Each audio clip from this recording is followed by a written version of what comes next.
silak, ganda ng gindak ng mga bumbilya. Kikindat-kindat, kukurap-kurap, pinaglalaro ang inyong mga mata. Ibang palamutin, ating isabit sa puno.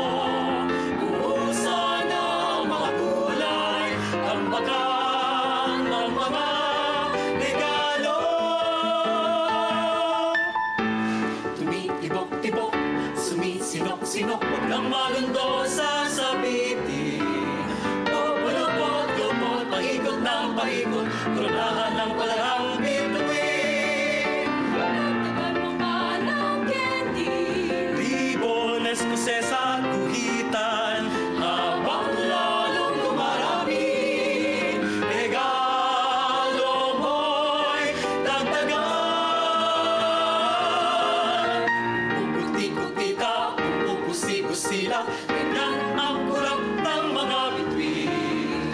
Tumitibok-tibok, sumisinok-sinok, koronahan mo pa ng palarang bituin.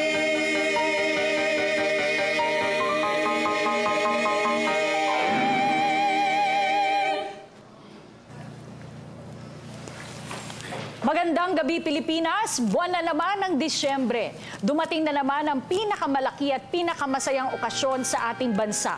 Ang panahon kung kailan muling nagsasama-sama ang pamilyang Pilipino, ang panahon ng Kapaskuhan.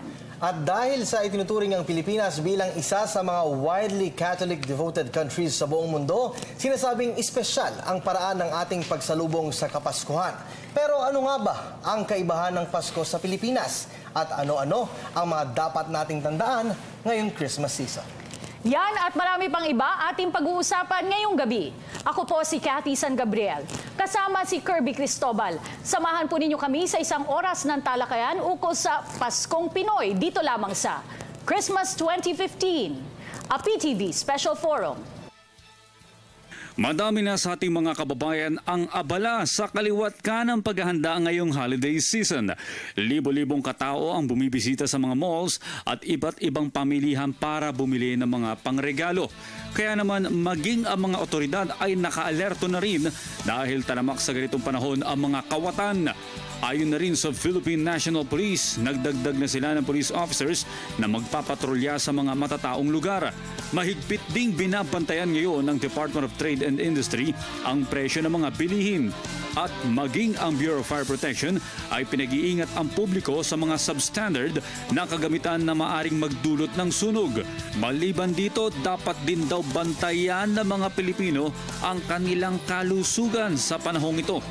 Hilig na kasi ng mga Pilipino ang pagkain, kaya babala ng Department of Health na maging maingat at mapili sa mga kakainin upang makaiwas sa mga karamdaman gaya ng sakit sa puso.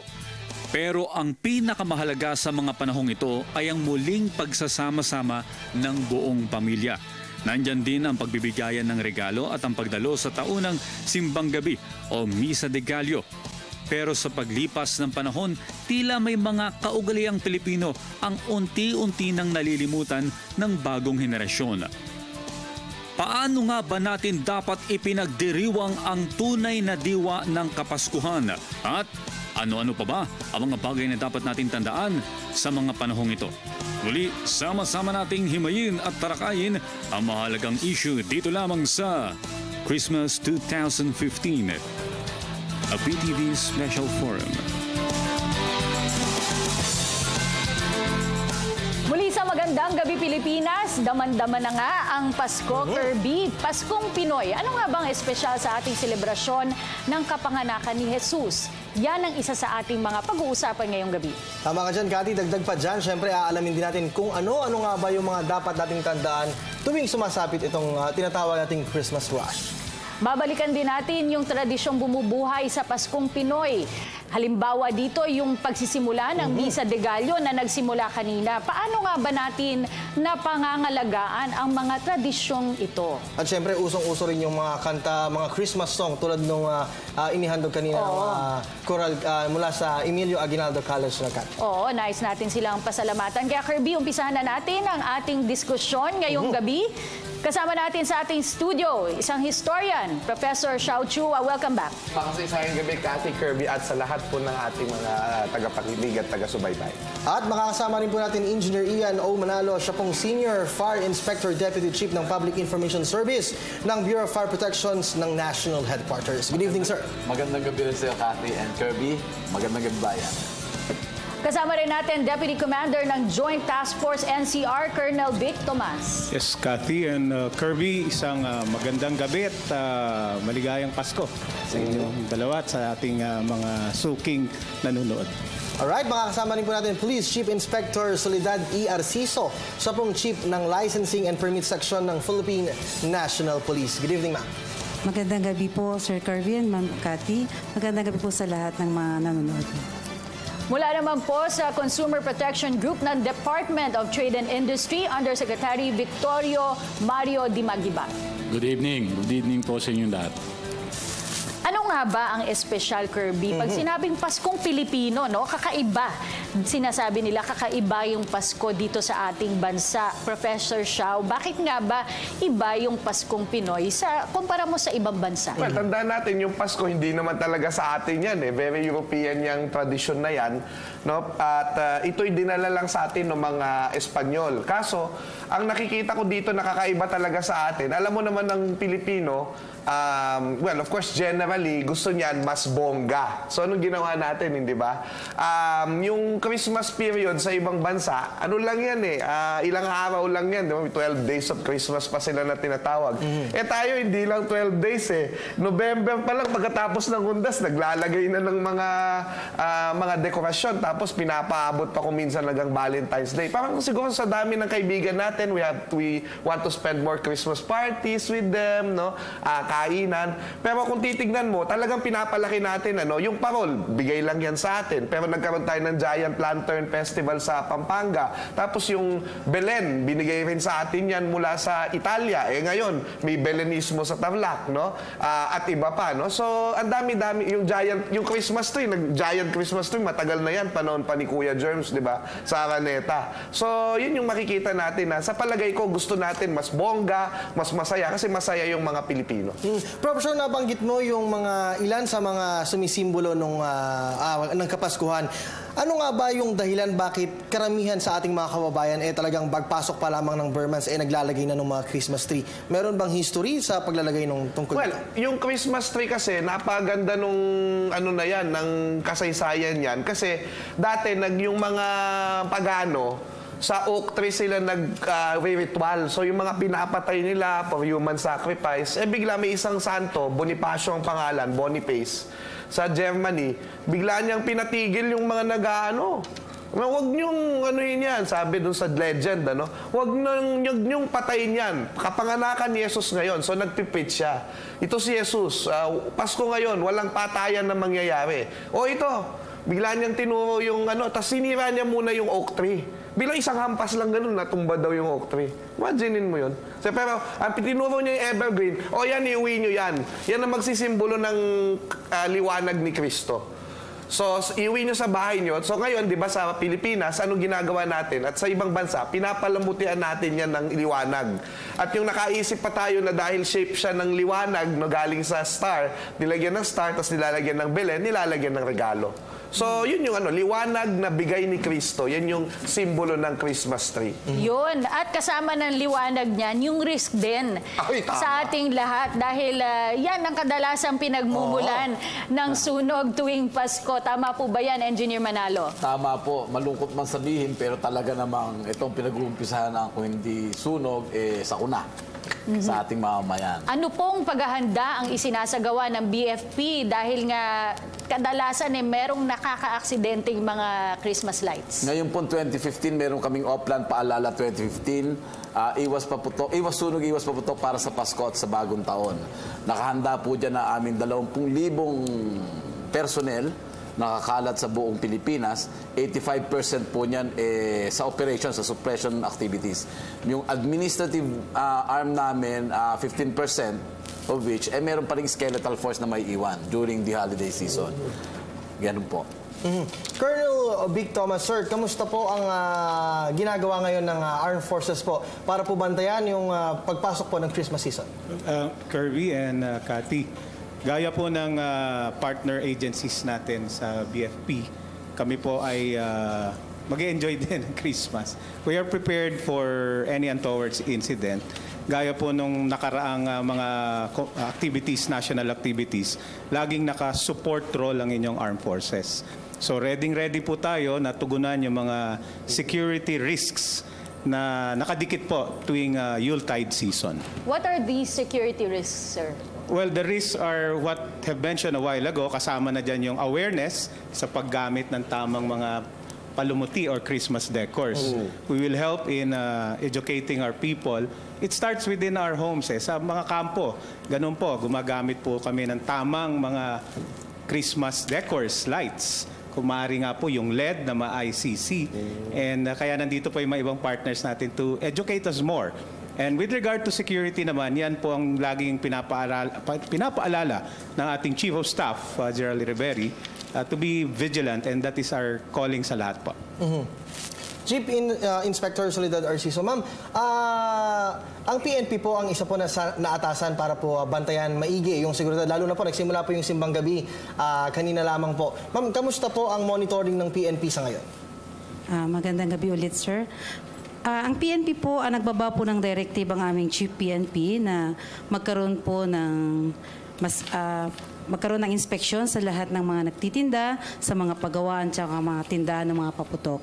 Actually po, noong Mayo pa po nagumpisa na kami ng pagkandak ng mga seminars para naman po doon sa mga gumagawa at nagtitinda ng mga paputok. Para po preparasyon nyo sa panahon na to na hindi sila magtitinda ng mga bawal na paputok. At maiwasan natin ang magkaroon ng aksidente. But ma'am, how about yung safety po ng ating mga kababayan? Kasi Simbang Gabi na nga po, no? Meron po bang mga itinalagang mga police desk assistance sakasakali pong magkaroon ng aberya? Marami po tayo mga pulis sa lahat ng mga area, lalong-lalo na pagkasimbang gabi po sa mga simbahan. May mga pulis po doon na nakatalaga para po mag-monitor for safety and security.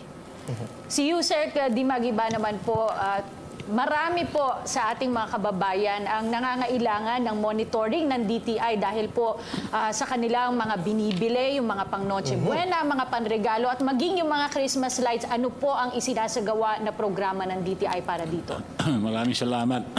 Sundan ko lang yung istorya sa Christmas tree.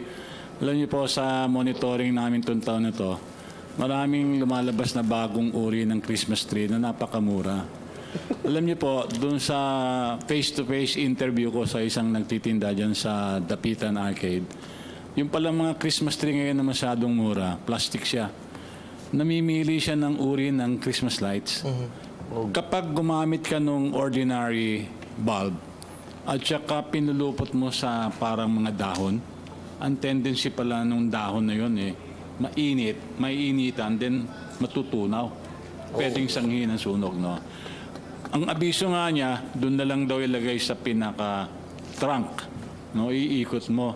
Pero yung Christmas tree, maganda siya talaga pag iniikot mo sa lahat ng pinupuno mo yan, hindi ba? So, dahil doon, talagang pinag-ikting namin ng pagmamonitoring sa Christmas lights, ano? Ito lang November hanggang December 10, a total of almost 8,000 sets ang nakumpiska namin na uncertified. Ang ibig po sabihin, wala siya nung nakadikit na ICC sticker na may hologram. No? Kulang-kulang po yan sa value, aabot din po ng 1 milyon. Ano? So yan po, kinumpiska namin. Kasi kami po sa DTI, meron kaming power. Pag plain view, binibenta mo, dinidisplay mo for sale, kasi na hindi ka bumili, wala siyang ICC sticker, uncertified na siya.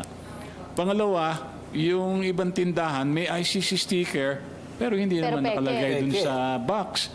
Kumbaga parang laruan, nandun lang sa opisina, hindi dinidikit. So kinimpis ka din namin yon. So Yun po, siguraduhin po na kung tayo po ay mamimili pa ng Christmas light, hanapin po yung ICC sticker ng DTI, yung pong hologram, kumikinang po yan, at may serial number. Kung kayo po'y duda, tumawag po kayo sa hotline ng DTI, 751-3330. Maaari po namin sabihin sa inyo kung yung serial number ay inisyu namin sa isang legal na importer. Okay. Ayun, yun pala kung paano malalaman. Tatanungin ko sana kay sir kung paano malalaman kasi may lumabas na mga ulat na maraming may ICC sticker pero peke naman po. Maraming fake, pero maraming genuine na hindi naman nakadikit. Mas marami po yung genuine na hindi dinidikit. Tataka nga kami kasi hindi libre yung ICC sticker. That's 1 peso and 25 centavos. No? Dapat talaga didikit yan sa Christmas light. Kung baga ito yung Christmas light, nasa pakete siya o yun aming advocacy ng Bureau of Fire Protection. Nakapulupot yan dun sa kable, no, bago yung plug. At alam nyo, pag mamalaki ko tayo sa Pilipinas, ako po'y nagbakasyon last month, nakabili po ako ng Christmas lights sa Canada. No? Binisita ko yan ako sa Winnipeg. Meron din silang sticker doon. Ang tawag naman nila UL certified sticker. So talagang worldwide yung ating patakaran, no? Hindi lang uso-uso dito sa Pilipinas.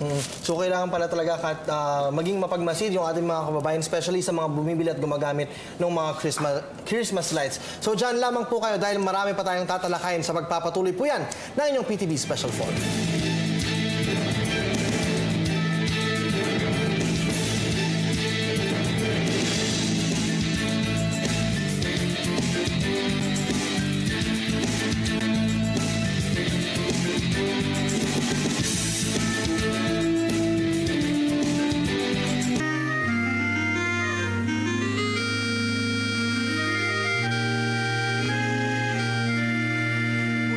Sanggol, kalong-kalong ng iyong ina.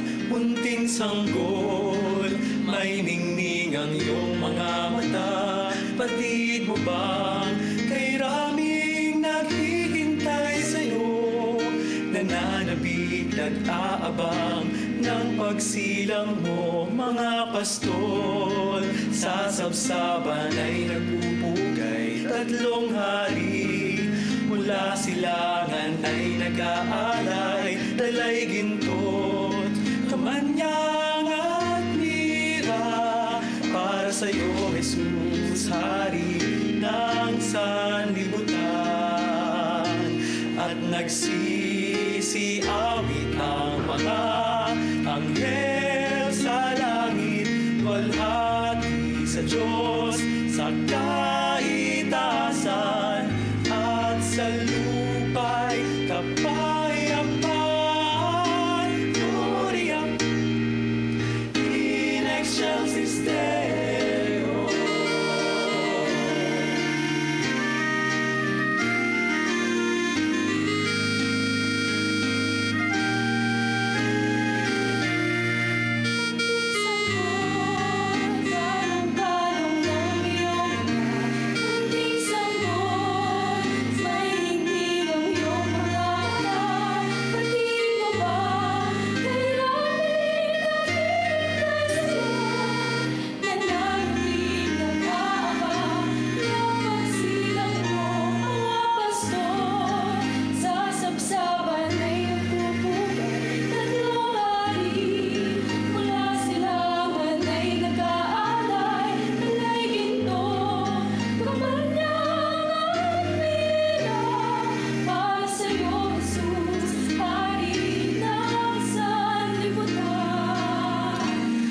Nagsisiawit ang mga anghel sa langit, walhati sa Diyos, sa kaitaasan, at sa lupa'y kapayapaan, Gloria in excelsis Deo. At nagsisiawit ang mga anghel sa langit, walhati sa Diyos.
Magisterio.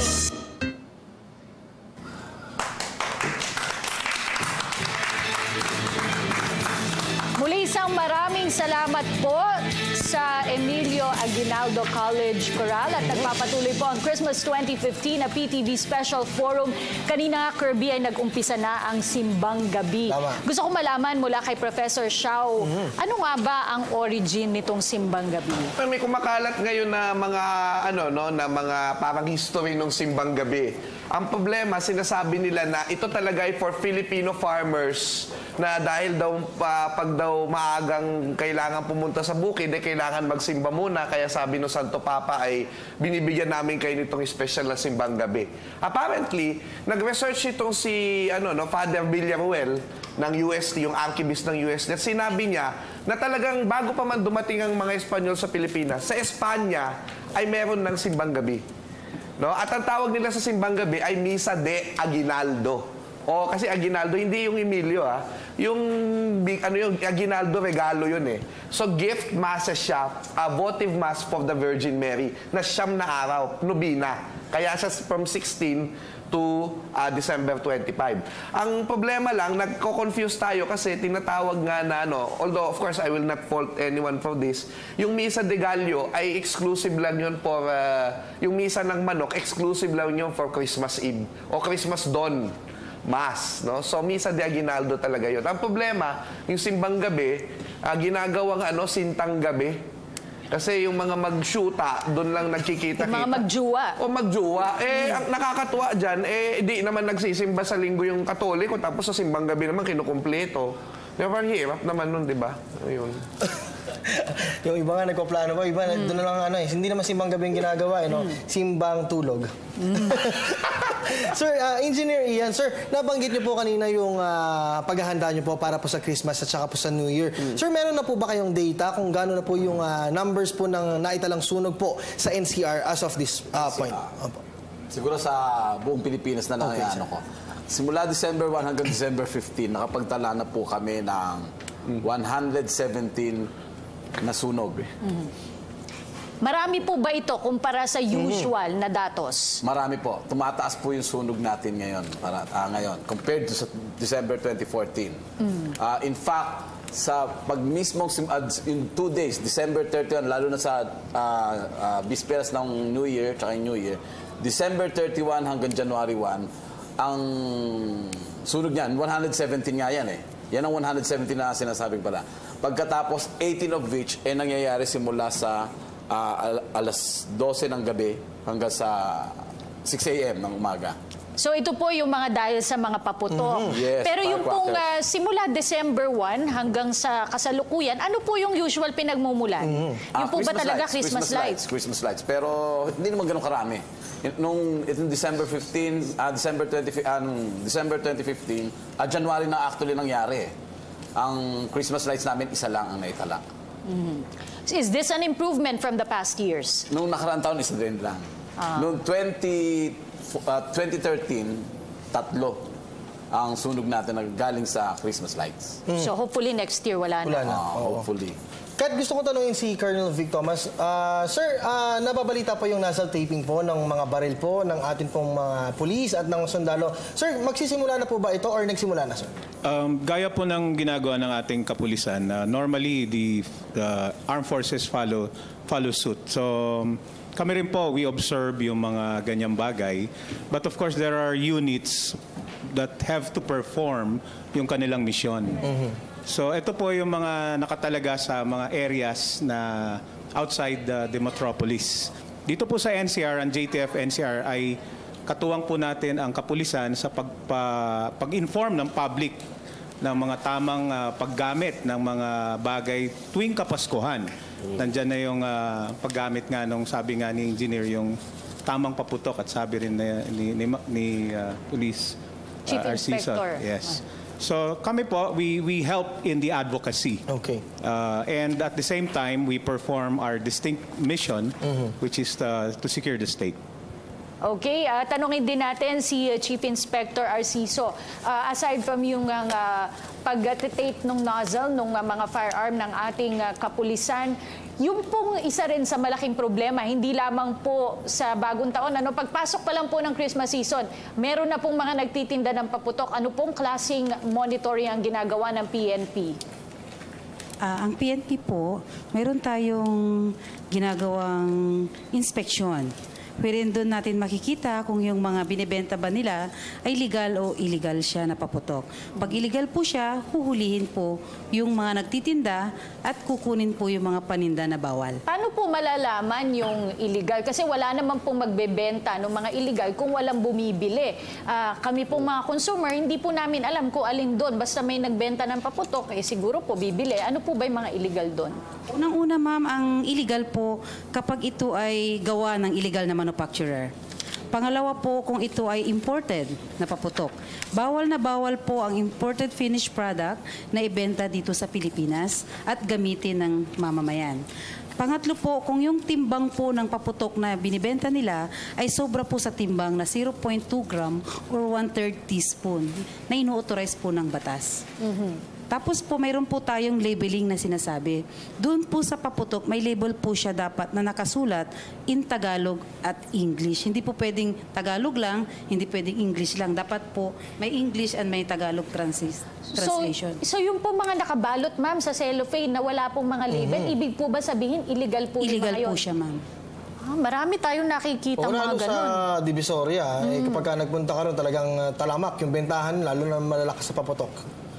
Kat, gusto kong tanungin si Yusek Dimagiba. Sir, halos ilang araw na lamang po, 9 days before Christmas. Sir, yung mga Noche Buena items po natin, sir, kamusta po? Meron na po bang mga presyong tumaas or nag-stick lang po yun dun sa normal?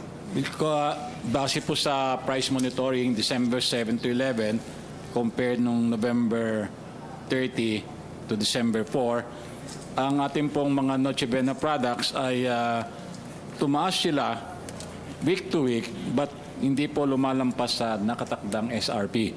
Maliban po sa dalawang tindahan na na-monitor at sila po ay na-issuean ng show cause orders para magpaliwanag bakit nagtitinda sila ng mga Noche Buena products na above SRP. Doon po sa issue ng fruit cocktail, lalo na po yung lokal na brand ng fruit cocktail, inamin po ng manufacturer sa DTI na nagkaroon pa ng konting pagbaba ang produksyon dahil po naapektuhan ang harvest ng pinya at papaya sa Mindanao dahil po sa El Nino. Kaya ang mga medium-sized supermarket, madalas silang mabilis maubusan. Yung pag-replenish po sa kanila medyo mabagal. Kaya ang kanila pong ginagawa, bumibili sila sa malalaking supermarket. At pag bumili ka po sa malaking supermarket, papatawa naman nila ng dagdag margin para kumita sila. So yung pong ganung dahilan, tinatanggap po namin na katanggap-tanggap for that product only, yung lokal na fruit cocktail. Pero all others like kamon, queso de bola, pasta, tomato sauce, crema, gatas, at tinapay, wala po tayong suliranin sa supply at wala rin tayong suliranin sa presyo. Ngayon, dumaan po si Typhoon Nona, 3 regions po ang medyo naapektuhan, 8, 5, and 4B.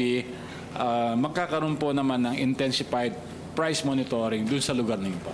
Pero magkakaroon po ba ng price freeze dun sa mga areas na magde-declare ng state of calamity? Kapag may nagdeklara po ng state of calamity, effective automatic price freeze sa presyo po ng pangunahing bilihin. Kasama na po ang gulay, isda, baboy at manok. Pero yung Noche Buena items po, syempre po yung ating mga kababayan, magpapasko, mamimili po sila ng pang Noche Buena kahit binagyo. Wala po tayong suliranin doon. SRP naman po ang magiging batayan ng presyo ng mga produkto. Kat, may inhandang katanungan yung ating mga kasamang estudyante rito. Si Justine Agustin mula sa Pamatasang Lungsod ng Marikina may question. And magandang gabi po. Yung katanungan ko po is para kay Chief Inspector Arciso po. Ma'am, paano niyo po na-assure yung seguridad po ng mga kabataan ngayon? Lalo pa po ngayon na may dahilan na po silang lumabas ng 10 oras ng gabi. Yun nga po, yung simbang gabi po. Ang ating kapulisan po ay nandyan po lagi sa kalsada para po masiguro natin ang kaligtasan ng bawat mamamayan. makikita niyo po sila, very visible po ang ating kapulisan. Dahil yan po ang directed ng aming Chief PNP ng lahat ng pulis ay ilabas. O yun. Gusto kong tanong ngayon si Chief Inspector Arciso, dahil nga magkadikit lang yan, Pasko, bagong taon, tumataas din po yung bilang ng mga biktima ng ligaw na bala as early as December po minsan, bago pa po magpasko. Ano po ang inaasahan natin ngayon? Ano po ang pagmamatyag na isinasagawa ng PNP? Gaya po ng nasabi ni Sir kanina, sa amin po sa PNP, mayroon po tayong taping ng nozzle ng baril para po masiguro natin na yung aming mga baril na hawak ay ipuputok lamang sa tamang oras lang.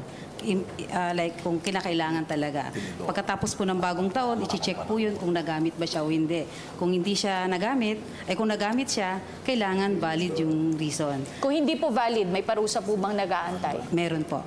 Ano po yun? Administrative case, and kung ano man yung nagawa nila, kung babagsak po siya sa kriminal, kakasuhan po ng kriminal. How about po yung mga civilians? Kasi yung mga unlicensed firearms, marami pong cases na hindi po solved. Paano po yun na itatrace ng Philippine National Police?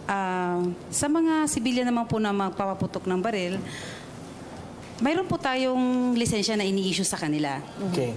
So kung mayroon pong lisensya yung baril na yun, matitrace natin yung ginamit nila na bala. Kasi makikita po yung ballistic niya kung kaninong baril po yung hawak ng ginamit na yon. So unique po yon, every firearm. Yes. Unique po, parang fingerprint po ba yon? Yes. Po? Okay. Prof. Shao, gusto ko lang balikan kanina, no?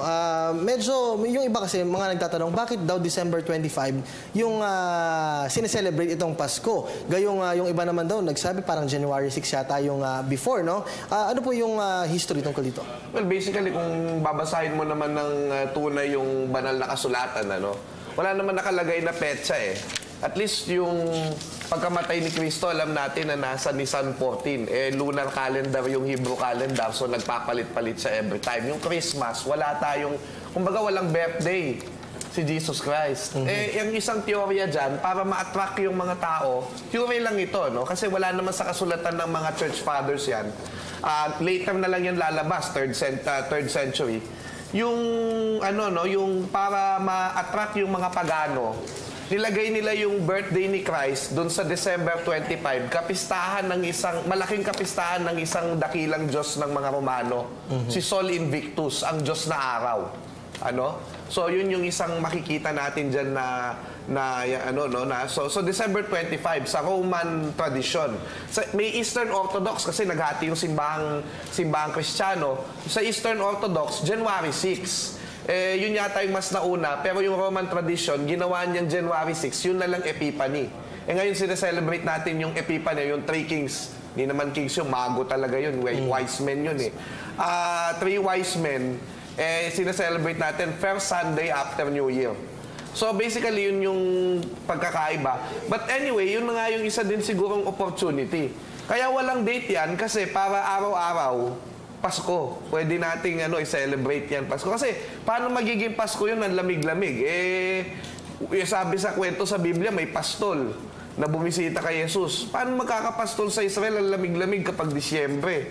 No? So, talaga yan? Symbolic lang talaga. Gusto nating tanungin si Engineer Manalo. Nabanggit nyo nga tuwing December, pagtapak pa lang ng December 1, tumataas yung bilang ng mga sunog. Ano po yung mga paalala nyo sa ating mga kababayan para po ma-prevent yung pagkakaroon ng sunog? Aside from yung pagbili ng mga authentic na mga Christmas lights. Aside from the ICC marking na nire-require ng DTI, pinaalalahanan po natin ang ating mga kababayan sa paggamit nito. Unang-una ay huwag natin palagpasin sa 3 strands. At least 3 strands lang tama na. Although yung isang strand talaga, computed na yung number of lights niya na naka-install doon para doon sa kanyang alambre. Kaya lang, the use of ngayon ng LED na masyadong maliliit na talagang wattage niyan eh. Kasi less wattage, less heat produce. Ang nangyayari naman, manipis din ang kailangan na alambre because hindi naman siya magdadala ng malaking ampacity. Tapos malambot na rin yung metal nung pinaka-plug, male plug. Dahil maliit ang kuryente niyang dadalahin, kaya siya maninipis. So yung durability naman ang at stake. So pinaalala namin yung mga kababayan natin na ingatan din naman pag-handling nito and storage. Dahil LED na ngayon ang uso eh. Hindi na yan masyadong umiinit ngayon. Hindi kagaya ng dati na may mga bumbilya na talagang umiinit siya. Pag nadikit sa light materials, sunog. At ganitong Kapaskuhan talaga, ang pinaka-problema ay tumataas yung activities natin eh. The moment na tumataas yung ating activities, mga parties, magluto ka sa bahay mo, ang dami mong bisita, nababawasan yung awareness mo at yung pag-iingat mo eh. Pagka ganun nababawasan yung iyong pag-iingat, doon nagkakaroon ng sunog. Really. Okay. Engineer, yan yung usual na problem, no? Yung octopus connection. Kasi laging ito yata yung pinagmumulan din. Kasi salalabit yung paggamit ng kuryente. Ano po ang ina-advise natin sa ating pong mga kababayan? Ganito yung octopus connection eh, no? Minsan may isang saksakan, gagawin mo doon mo sasaksak lahat. Maglalagay ka ng multi-female outlet, tapos doon mo ilalagay lahat. Actually, yung isang saksakan na yun, may mga kasama na yun sa loob ng bahay mo. Kunyari, sa sala, may saksakan sa tabi ng TV, may saksakan sa tabi ng sofa, may saksakan ng electric fan. Iisang sirketo na yon. Yung iisang sirketo na yun, nandun na silang lahat. Tapos yung isa lalagyan pa ng outlet na yung may multiple doon ka na ngayon mag-octopus. Kaya ang itsura nun parang octopus eh. Habang dinadagdagan mo, dumadami yung load. Yun ngayon yung overload na tinatawag natin. Pag nag-overload, magkakaroon din tayo ng sunog. Okay? Pagka gagamit ka ng Christmas lights sa outside ng bahay mo, sa labas, gumamit ka ng ground fault circuit interrupter. Meron na nabibili yon. Kasi pagka sa labas, mas mataas ang ground fault circuit interruption. Yun. Mga paalala at mga tradisyong Pinoy sa pagbabalik po ng PTV Special Forum.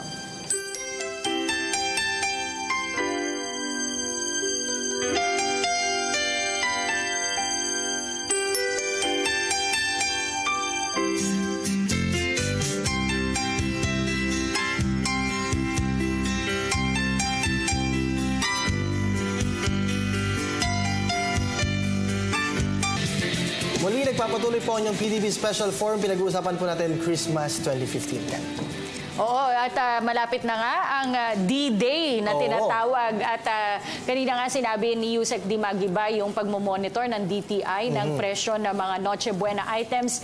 Paano po malalaman ng ating mga kababayan yung mga SRP o Suggested Retail Price? Saan po nila ito maaring makita? Noong pong as early as November, kami po ay nagpastel ng mga poster na SRP sa mga grocery, supermarket. Naka-upload po yan DTI website. Pinablish din po namin sa payagan. So pwede po silang maghanap sa grocery, supermarket mismo ng SRP namin. No? Pwede rin po sila tumawag sa call center namin. Magtanong sila kung yung presyo na isang Noche Buena product na binibili nila within SRP. Alam niyo po, sa ating ngayon, halos lahat may smartphone naman. Dahil lang po kayo, 751-3330 or text po kayo sa 0917-834-3330. Pwede niyo po itanong sa sasagot sa inyong ahente, tama ba itong presyo ng hamon na binili ko na 500 grams? Ito po yung brand. Sasagutin po kayo. Bukas po yan 8 a.m. to 5 p.m. Monday to Sunday. Ulitin ko Monday to Sunday po. Paano po sir kung meron tayong mga manininda na mga lumalabag po sa mga SRP? Kapag po lumabag, papupuntahan po namin sa isang monitoring team, titiking po kung tama yung report at kung masyado mataas ang diferensya, ibig ko po sabihin na mataas siguro yung 50 centimos pataas. Yun po 5, 10 centimo, yun po pinagbibigyan na namin yon. Nag-i-issue po kami ng show cause order para magpaliwanag. Katulad po doon sa fruit cocktail, kaya po namin na tuntun yung reason bakit mataas, dahil above SRP, yung isang dalawang tindahan. So, etong mga manufacturer, alam naman yan, hindi kayo lalapitan yan, hindi nyo tatanungin ano ba dahilan? So, ganun po kami sa DTI, pinatawag po namin sila at kinonfirm nila, meron pala silang problema sa harvest ng pinya at papaya. Tsaka sir, continuous po yung ating surprise inspection po sa mga pamilihan, mga nagtitinda po ng mga Christmas lights. Opo, at iba po. Continuous po, pero alam niyo po sa pamahalaan, pagdating ng December 16, meron po tayong voluntary na sinasabi natin na bawal na mag-imbestiga, bawal na mag-examine, pero hindi po ibig sabihin nun, hindi na kami magtatrabaho. Tatanggap po kami ng mga complaints, mga katanungan, para po sagutin kung above o hindi above SRP. Tuloy-tuloy po yan. Kaya through the call center po na binigay ko po. Si Chief Inspector Arciso naman po, ano po ang paalala ng PNP sa ating mga kababayan ngayong panahon ng Kapaskuhan? Ang PNP po sa pamumuno ng aming chief na si Police Director General Ricardo Marquez, amin pong pinapaalalahanan ng ating mga mamamayan na kung hindi talaga maiwasan na magsindi ng paputok, piliin po yung mga legal na paputok. Yung pong gawa dito sa Pilipinas, mayroon pong kumpleto ng mga label po siya. At sana po magsindi sila sa lugar kung saan safe, malayo sa tao. Ano po yung mga parusang naghihintay doon sa mga nagtitinda po ng illegal na paputok, ma'am? Sa mga nagtitinda ng paputok na illegal, mayroon po tayong parusang kulong na 6 na buwan hanggang 1 taon. At fine po na 20,000 to 20,000 nor more than 30,000 or both. Depende po sa korte na magpapataw sa kanila, kasama po yung confiscation ng kanilang mga binibenta at cancellation po ng kanilang licenses and permits. How about po yung sa ating mga kababayan, kung gusto naming malaman, ito po bang paputok na ito, okay bilhin, illegal po ba ito, safe po ba ito, saan po kami pwedeng magtanong, ma'am? Unang-una, mayroon doon sa paputok mismo, may label po yan. Mayroon pong nakasulat kung kanino gawa, yung mga dapat gawin, kumpleto po yan, sino yung manufacturer niya. At kung may reklamo po sila, mayroon po tayong number para sa PNP text point, 2920 po. Pwede sila mag-text po doon para sa PNP. I-report nila kung ano man yung nakita nilang mali, kung may reklamo sila, pwede po silang mag-text o tumawag po sila sa 117. Colonel Vic Thomas, gusto ko lamang pong malaman, sir, paano po nagdiriwang ng Pasko yung atin pong mga sundalo? Gayong talagang todo serbisyo po, gantong panahon po at holiday season, sir. Yes, Kirby and Kathy, thank you. Just like you, kami ay nararamdaman namin ang diwa ng Kapaskuhan. Pero dapat po, ang aming mandato is to ensure that everybody is safe. So, partner po natin ang kapulisan, ang Bureau of Fires and other security entities na to ensure yung safety. And if I may, Kathy and Kirby, ang inyong armed forces will be celebrating its 80th anniversary this 21 December. So imbitado po kayo. It will be held in Clark at we will showcase ang ating mga magagandang, makabagong equipment that you will feel that we are really secured. That's why ang kanyang tema ay AFP 80 at 80 means yung A and T is an acronym for advancing and transforming. So yan po kami ang aming Christmas is of course to see that everyone will be safe. Masayang-masaya na po kami. Meron po ba tayo, sir, na mga lugar na particular na tinututukan? Meron po bang mga high-risk areas? The areas po na tinututukan din ng Armed Forces ay wala pong pagkaiba doon sa tinututukan ng ating mga kapatid sa kapulisan. When the Chief PNP mentioned yung high-risk areas, all AFP forces po doon ay naka 24/7 muli ang kanilang alert to respond to any threat situation po. Malaking bagay sa ating mga Pilipino yung pagdiriwang ng Pasko kahit gaano ka grande o gaano ka simple. Ito ay bahagi ng ugaling Pilipino. Tsaka kahit dumanas ng unos ang isang Pilipino ay talagang kung Pasko, kahit anong ihain yan sa lamesa, talagang sasapit ang Pasko, talagang sasaya ang bawat isang Pilipino. Umaasa tayo na dahil nga nanalasa sa ating bansa yung bagyong Nona at meron na namang namumuong sama ng panahon, ay sana manatiling ligtas yung ating kababayan at sana kahit paano ay maipagdiwang nila ng maayos itong Pasko. Kaya hinga na po natin ng huling mensahe ang ating pong mga bisita. Unahin ko na po si Yusek Victorio Mario A. Dimagiba, siya pong Consumer Protection Group ng Department of Trade and Industry. Sir, last. Salamat. Merry Christmas po sa inyong lahat. Okay, huling mensahe po mula kay Chief Inspector Soledad Arciso mula sa Philippine National Police. Maraming salamat po. Maligayang Pasko sa ating lahat. Sa ating mga mamumutok po, sa mga mahilig po sa paputok, piliin nyo lang po yung legal na paputok. Huwag po kayong bumili ng imported, lalong-lalo na ang piccolo. Huling mensahe po ni Deputy Commander Joint Task Force NCR Colonel Vic Thomas. Thank you, Kirby and Kathy. Sa inyong lahat po, isang maligayang Pasko at isang bayanihan New Year. And huwag niyo pong kalimutan, ang inyong armed forces ay 80 years old na. Ang aming theme, AFP 80, Advancing and Transforming. So kami po ay masaya pag lahat po tayo ay safe. So yan po ang assurance ng PNP at ang AFP po. At ang, of course, ang Bureau of Fires. At mensahe rin po mula kay Engineer Ian Manalo mula sa Bureau of Fire Protection. Merry Christmas po and Happy New Year. Advance na po ngayon. Ina-advance ko na po ngayon. Pinaalaan po namin ang aming mga kababayan na iwasan po natin ang sunog at papatok ngayong 2015 Kapaskuhan. Huwag po kayong sumama sa aming nabinibilang at tinatali na mga sunog at mga naputukan. Iwasan po natin ito at hanggat maaari ay maging masaya tayong lahat ngayong Kapaskuhan na ito. Alright, thank you very much, sir. At huling mensahe po ni Professor Xiao Chua, isa pong istorya.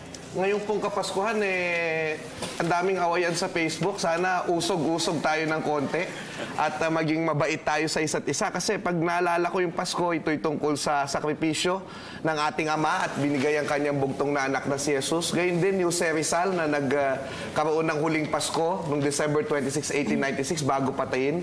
Yung mga nagpasko nung panahon ng digmaan na lumalaban kahit na yung pamilya nila ay malayo sa kanila. Meron akong paboritong kanta, ito yung Payapang Daigdig. Sikat na sikat to kasi kinompose ito dahil nagkaroon ng gera at naubos yung Maynila. At nung nakita niya yung Maynila, ito yung sinabi niya, ang gabi payapa, lahat ay tahimik, pati mga tala sa bughaw na langit. Kung mapayapa po yung Pasko natin, ito po ay dahil sa mga taong nauna sa atin na nagsakripisyo, alalahanin po natin sila. Masasabing ang bawat pangyayaring ating pinagdaanan ngayong 2015 ay mistulang mga sugat na nag-iwan ng mga permanenteng marka sa diwa ng sambayanang Pilipino. Naway magsilbing paalala sa atin na ang araw ng Kapaskuhan ay simbolo ng liwanag at kaligayahan na ating nakakamit matapos ang isang mapaghamong taon. Sa pagsapit ng araw ng Pasko, naway huwag po nating kalimutan ang mga aral na iniwan sa atin ng Panginoong Hesukristo. Mga aral ng pagmamahal at pagsasakripisyo na nagsisilbing patunay ng ating pagpapahalaga sa kapakanan at ikabubuti ng iba. Ako po, si Cathy San Gabriel, kasama si Kirby Cristobal.